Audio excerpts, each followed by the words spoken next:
Happy New Year from Poke Legends TCG. And I want to go into this new year breaking down 5 hot takes that I have going into 2026. Now, these aren't predictions based on hype or vibes. They're based on what I see as a store owner, a collector, and someone who watches the market almost every single day. Some of these might age really well, and some of these might upset some people. Either way, want to hear your thoughts in the comments below. If you're new here, my name's Alex. I own Poke Legends TCG, an online Pokemon card shop, and we've done just over $125,000 in sales in 2025. So breaking down my first hot take, I do think that prices rebound heading into 2026. And we have seen some prices dip in December, and I talked a little bit about that in my last video. I think that we've reached the end of how low prices are going to get. I think that prices are going to start to rise and level out. But I also think that we reached the end of these sort of exponential, nonstop increases in price, right? I think that we've reached the end of, 20-25% price increases a couple months after a release, like we did with Destined Rivals and Prismatic Evolutions. And to be fair, I think that's healthier for the hobby long term. No one wants to see ETBs be $120+ or booster boxes being double or triple MSRP like we saw with Destined Rivals, and we continue to see with Destined Rivals, just shortly after release. So I think that is better for the hobby, long term. So prices are going to stabilize. I don't think we're going to hit MSRP, but I do think that we've reached the end of these crazy out of control prices. We've had enough time between Prismatic Evolutions, where Pokemon initially started to ramp up their printing and their production to as much as they can, right? I do think that they are going to reach a limit of how much they can print at their current capacity. But I do think that that's going to help keep prices stable and to keep them from just getting completely out of control like they did in 2025. Now, another reason why I think prices will hit a ceiling is because of our next hot take, which is I think that other TCGs are going to take some market share away from Pokemon in 2026. Some of the big ones I'm watching right now are Riftbound, One Piece, and this one might surprise some people, Yu-Gi-Oh! Riftbound has came out of the gate screaming and looks extremely strong so far. Only one set has been released so far, and we're already seeing cards into the hundreds and some of them even into the thousands of dollars. I think One Piece is here to stay, and it's garnering a ton of popularity right now. I mean, prices are starting to skyrocket, and I don't know if this is a trend. I really do think One Piece is going to be a permanent TCG in this space. And Yu-Gi-Oh! Is another one. I think the new art style that they revealed looks awesome. And, a thing that's common with these three, especially with the new artwork from Yu-Gi-Oh!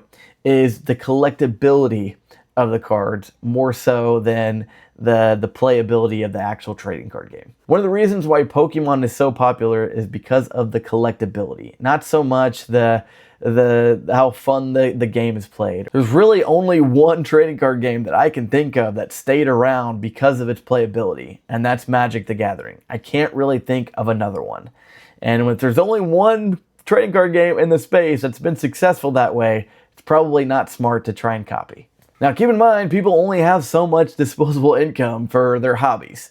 And the same people that are fans of Pokemon are going to be fans of, at least some of them are going to be fans of Yu-Gi-Oh! And One Piece and League of Legends. I'm one of them. So the amount of money that someone can spend on Pokemon while also being fans of other TCGs in 2026, that's going to cause inevitably less money being spent on Pokemon cards. Now, this doesn't mean that the growth dies for Pokemon. It just means that it slows down. I think this is another reason why I think the exponential growth we've been seeing Pokemon cards starts to slow down in 2026. My third hot take, I don't even know if this is a hot take anymore. I think Ascended Heroes is going to be Prismatic Evolutions on steroids. We've got word that Ascended Heroes is going to be the biggest English set ever.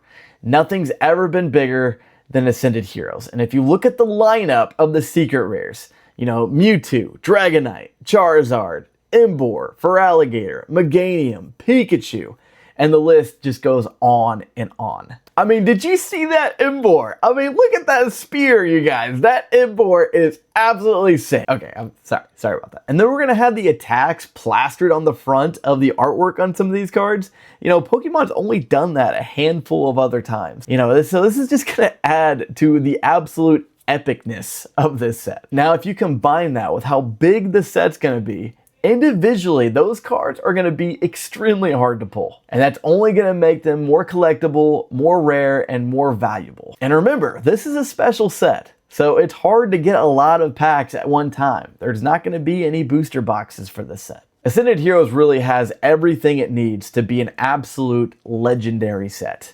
And I think it will be. And I do think that it's going to be hard to find another set that's going to be as popular as Ascended Heroes will be. That includes Prismatic Evolutions. I'm telling you, this is going to be one of those sets that people severely underestimate and regret not buying more. So going into hot take 4, and this leans more into the store owner, you know, content creator side of things. I think content creation fundamentally changes in 2026.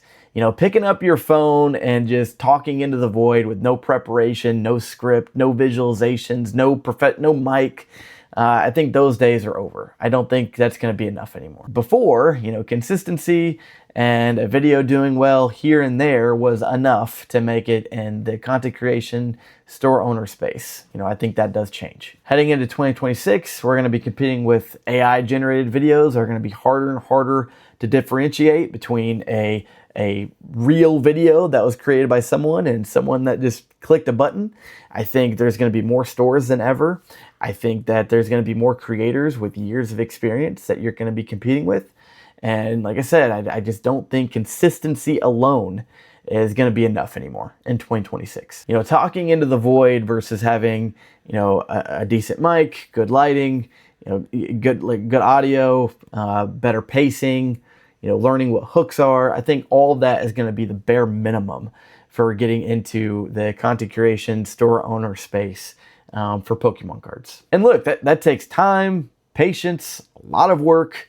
And look, it's something that I'm still learning and something I'm still honing each and every day. For online stores specifically, your content is your storefront. It is really what's going to make or break you as a store owner. Now, breaking down hot take number 5, this one's going to be a little bit more on the optimistic side. Looking back at 2026, we're going to see 2026 as perhaps the best year when it comes to the collection of releases we're going to get. You know, we're going to get Ascended Heroes, which is going to be a legendary set. We're going to get the Greninja set coming up. We're going to get a Rayquaza set, most likely. And we're going to get the Celebration set, which is no doubt going to be awesome. We've got nostalgia, we've got fan favorites, we got value, we've got rarity, we've got everything we could want in Pokemon sets in 2026. The artwork has been second to none in the second half of Scarlet and Violet and heading into the Mega Evolution block. I can't even think of another time where the artwork's been better than it is now. I think the collectability of cards is at an all-time high. I think all of the fan favorites that we're going to get in 2026 is just going to be massive. And then with the Celebration set, it's also very possible it's going to draw more people in using the, you know, nostalgia that was used with the 25th Celebration set. It drew a lot of people in that had gotten out of the hobby later in life. And I think, you know, history could repeat with the 30th year celebration. And then we're going to have the attacks plastered on the front of the artwork on some of these cards. You know, Pokemon's only done that a handful of other times. You know, so this is just going to add to the absolute epicness of this set. So those are my hot takes for 2026. You know, hope you enjoy this content. I'm working very hard on getting better. And if you'd consider leaving a comment, I try to respond to every comment on my long form content. So more content soon, guys. Love you. Peace.